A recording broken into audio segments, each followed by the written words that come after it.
On the 3rd of June, 2026, a press release went out from the Department of Finance in Ottawa that on paper looked almost bureaucratic. Finance Minister Francois Philippe-Champagne announced that Canada would extend its steel and aluminum tariff measures for another full year. No theatrics, no podium pounding, no press conference built for cable news clips, just a quiet, carefully worded line about building a stronger, more independent, more resilient Canadian economy. But buried inside that dry procedural language was a decision that would ripple straight into boardrooms in Cleveland, Charlotte, and Pittsburgh, and straight into the stock tickers of three of America's biggest steelmakers within days. This is the story of how a mid-sized northern economy, the one Washington has spent nearly 2 years treating as an afterthought in its trade wars, a junior partner to be managed rather than negotiated with as an equal, has quietly turned the tables on the very industry Donald Trump promised to save. To understand why this moment matters, you have to rewind to the beginning of 2025, when the Trump administration reignited Section 232 tariffs on steel and aluminum, doubling the rate from 25% to 50%.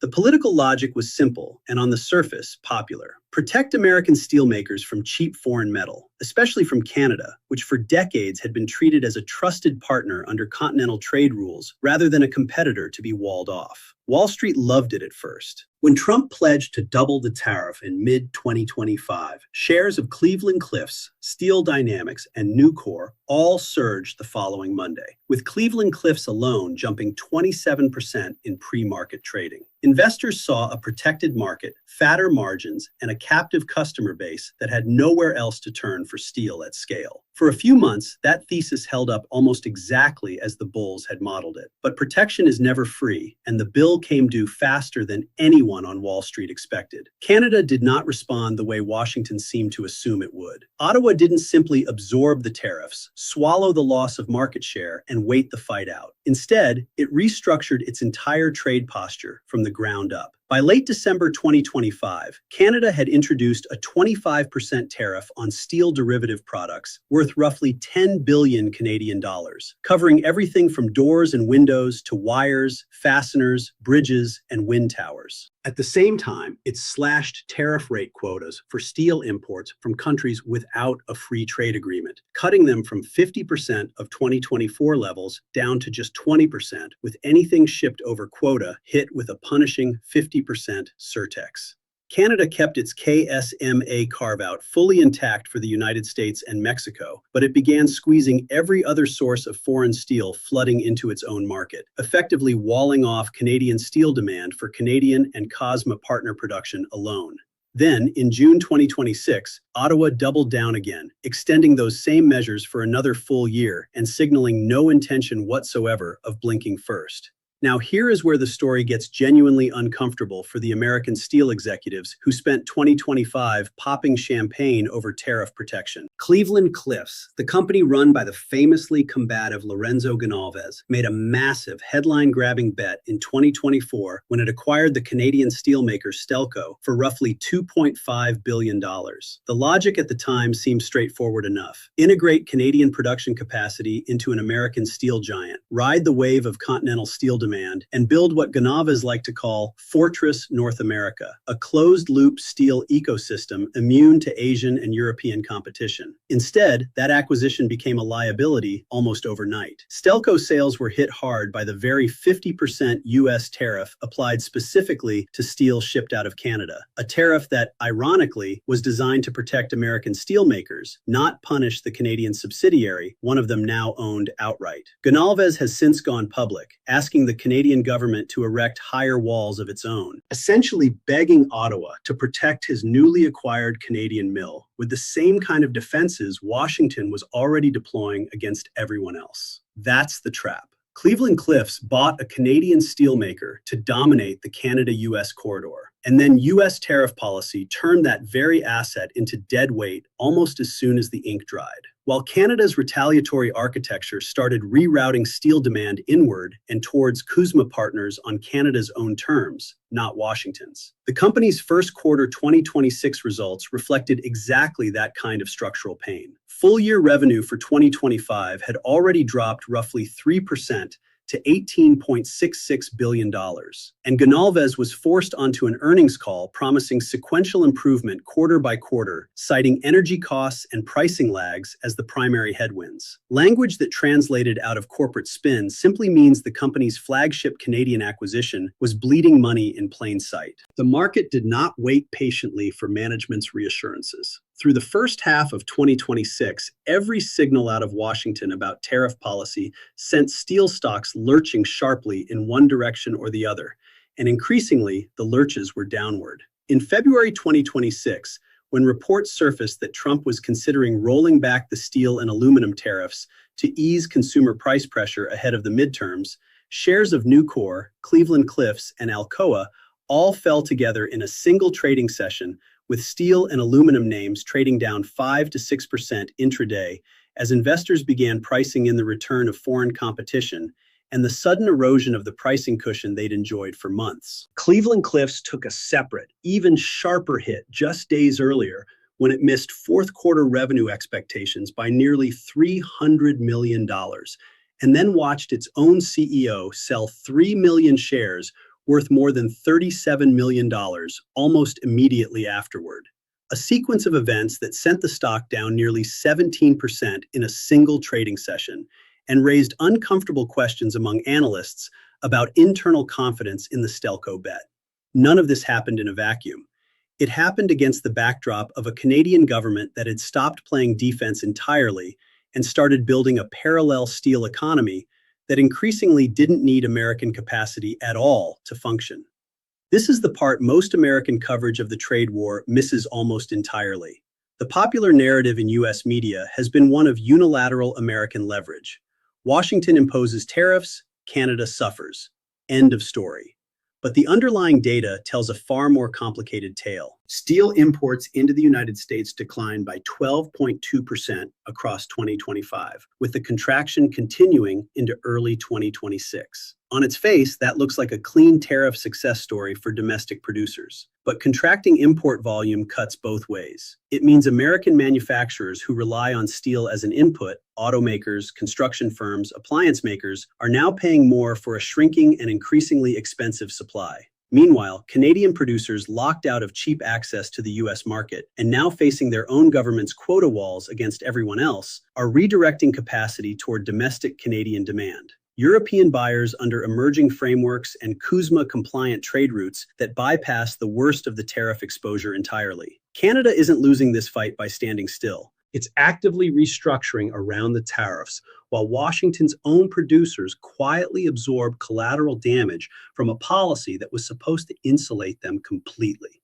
Layer onto this the sheer timing of everything happening across 2026, because timing is really the engine driving this whole story. On April 2nd, 2026, the Trump administration issued a fresh Section 232 proclamation that expanded tariff coverage to include copper for the first time, on top of steel and aluminum, while also shifting the calculation method so that most derivative products were taxed on their full value rather than just their metal content.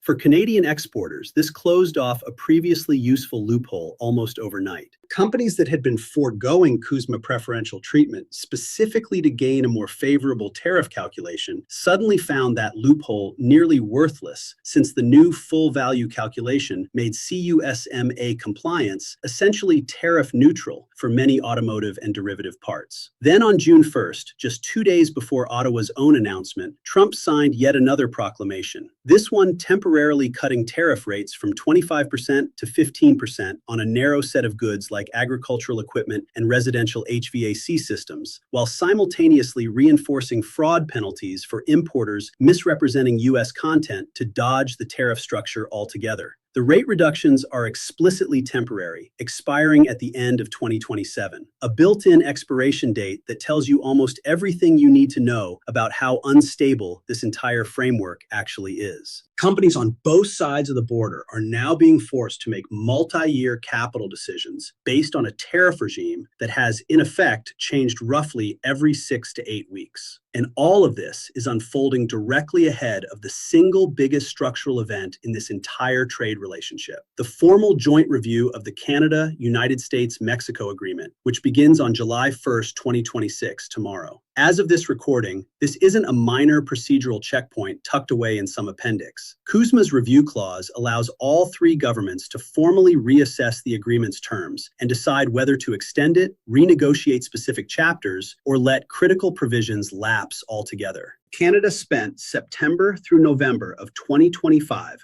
running an extensive public consultation specifically to prepare its negotiating position, gathering input from Canadian businesses and industry associations on what's working, what isn't, and where exactly Ottawa should push back hardest. The Canadian government has already signaled it will be far less accommodating in this review than it was during the original USMCA negotiations under the first Trump administration. Officials in Ottawa have spent the better part of a year quietly building exactly the kind of leverage they intend to bring to the table: a parallel tariff structure on non-CUSMA steel, deepened domestic and CUSMA partner supply chains, and an electorate that has watched its government refuse to fold for 18 straight months without flinching. Mark Carney's government has approached this entire conflict with a posture that diverges sharply from the conciliatory tone Canadian leaders have typically defaulted to in trade disputes with Washington. Rather than seeking a quick deal simply to make the pain stop, Canada has used the crisis to accelerate a much broader structural pivot, diversifying trade relationships, tightening domestic supply chains, and using retaliatory tariffs not just as punishment, but as a genuine instrument of industrial policy, deliberately rerouting demand toward Canadian and CUSMA-compliant producers for the long haul. The steel and aluminum tariff extension announced on June 3rd wasn't framed by Champagne as a defensive crouch. It was framed as part of building, in his own words, a stronger, more independent, more resilient Canadian economy. Language that signals Ottawa now sees this confrontation as an opportunity to reduce its long-term dependence on the American market. Altogether, not merely to survive the current fight and return to business as usual. For the American steel industry, that reframing is the nightmare scenario buried inside what initially looked like a protectionist win. Nucor has fared the best of the major players, posting a 16% year-to-date gain through early 2026 and a 41% 12-month return, largely because its domestic scrap-based electric arc furnace model insulates it from the kind of cross-spur exposure that crushed Cleveland Cliffs. But even Nucor's own first quarter guidance pointed to real earnings weakness, with the company signaling its steel mill segment would perform roughly in line with the fourth quarter, in which earnings had already fallen 71% year over year, and its steel products segment expected to decline further on top of a nearly 50% year-over-year drop in the prior period. Steel Dynamics has held up as the steadiest of the group, offering a reasonable dividend yield and a strong buy consensus from analysts who still see resilience in its diversified product mix and its comparatively limited exposure to the Canadian border dispute. But U.S. Steel, the most symbolically loaded name in the entire industry, given its history and its recent ownership drama, has been stuck in what analysts describe as acquisition limbo, with consensus ratings hovering at hold and some projections pointing toward a further 14% downside from current levels as the market waits for clarity on where the company actually fits into this new tariff landscape. CAPE. What ties all of this together is a tariff architecture that has become so layered, so frequently revised, and so dependent on stacking rules between Section 232, Section 122, and CUSMA preferential treatment that even seasoned trade lawyers and accounting firms are struggling to keep pace with it in real time. Canadian tax advisors have spent much of 2026 publishing repeated bulletins just to track the sequence of proclamations, because the order in which these tariffs apply, whether a company claims a CUSMA exemption or simply pays the Section 232 rate, whether it qualifies under some narrow annex carve-out, can swing the effective tariff a company pays by tens of percentage points on the exact same shipment. Following the Supreme Court's February 20th, 2026 ruling on tariff authority, the administration pivoted to invoking Section 122 of the 1974 Trade Act, a provision that allows only temporary import charges and which by law cannot exceed 150 days without congressional extension. That legal fragility means the entire tariff regime underpinning this fight could be challenged, modified, or partially struck down again before the CUSMA review even concludes, adding yet another layer of uncertainty for every executive trying to plan capital expenditure on either side of the border. So what actually happens after July 1st?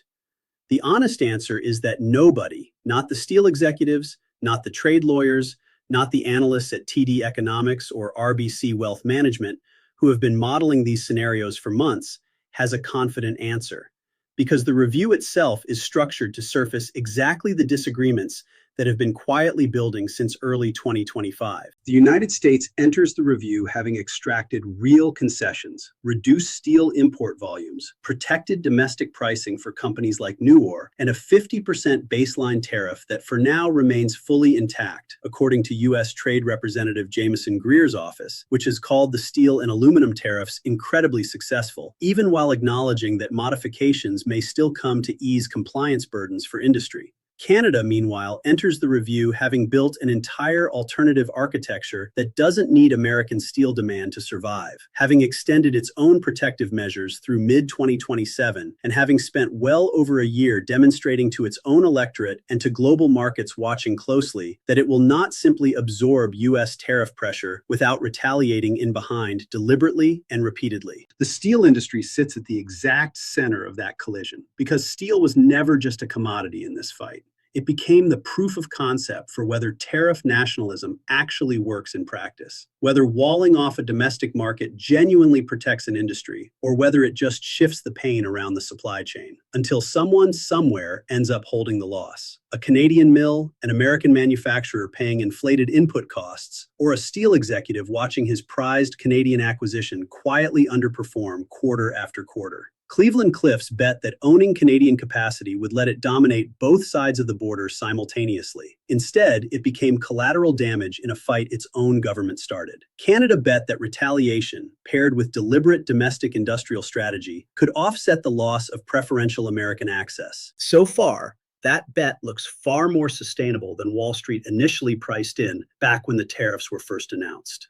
What's certain is that July 1st marks not an ending, but an escalation point. The moment three governments sit down to formally decide whether the rules that have governed $3.6 trillion in annual North American trade still make sense in a world where the rules themselves have been rewritten by proclamation roughly every 6 weeks for the past 18 months straight. Whatever comes out of that review will ultimately determine whether the steel industry's current volatility was merely a temporary disruption on the road back to Fortress North America, or the first visible crack in a continental trade relationship that both governments now seem genuinely willing to test to its absolute limits. And neither Ottawa nor Washington appears ready to be the first side to back.